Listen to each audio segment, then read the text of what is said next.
Og vi har set, hvordan disse styrker har en afsmittende effekt på resten af regionen. Så vi starter ikke på bare bund, og vi har et helt oplagt potentiale. Kan du huske de fire ord, var? 4 ord på engelsk, så de forstår det.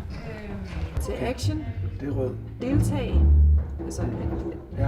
så er der afvente. Vi har haft iagttage og afvente, ikke? Jo. Og så er der tvivle. Og det er den, hvor man trækker sig ud af det. Ja. So thank you so much for now. Og inden vi slipper jer ud til lidt pause, så er det sådan, at vi gerne vil høre lidt, hvordan I har det. Nu skal vi ind på en hjemmeside, der hedder icoe.dk, og derinde skal I stemme. Så I trykker simpelthen på den, som I føler repræsenterer den mode, I er i.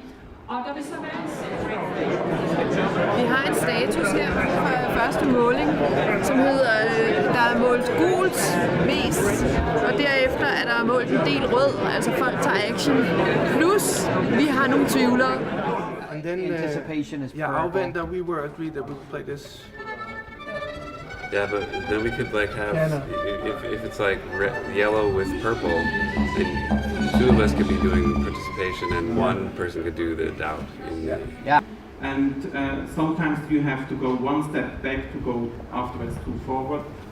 And it really takes more time to have cross-border projects than to have projects within one.